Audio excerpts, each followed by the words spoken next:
Mike Davis of the Article 3 Project joins us now. Sir, was this expected, and is this part of a strategic move to try to get his case into a federal jurisdiction? Well, there's no question this case should be in federal court. These are charges against a former federal official based upon things that he did within his official duty. So that's clearly federal jurisdiction. This should be in federal court. And then, frankly, these defendants should move to dismiss these January 6th indictments on two different fronts. Number one, they have government immunity, presidential immunity, sovereign immunity, and alternatively, if they're acting within their personal capacity, this is activity that's protected by the First Amendment. You can redress government, you can twist arms politically. It is not illegal to object to presidential elections. It's allowed by the Electoral Count Act of 1887. It's not illegal to twist arms politically. That's allowed by the First Amendment. And, sir, is there legal precedent that would permit Meadows and these other people to move their cases out of Georgia into the federal jurisdiction?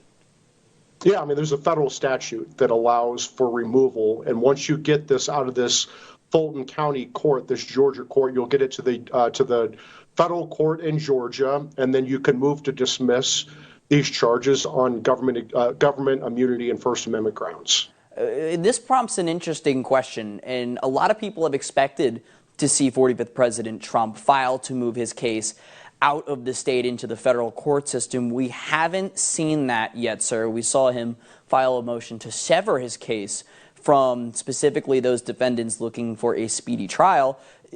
Can we expect to see President Trump to do this? And if so, what is the holdup? Is he waiting for the ruling in the Meadows case? How do you assess the situation?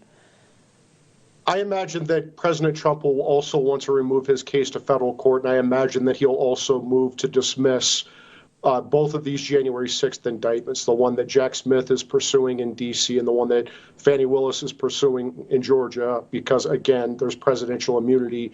And the case law is very clear that if you're acting within your presidential powers or in the outer perimeter of your presidential powers, you have immunity. And you can't have it where these government officials, particularly the President of the United States, his chief of staff, his top Justice Department officials like Jeff Clark, you can't have it where they worry about being criminally charged for performing their official duties, particularly criminally charged in a state court.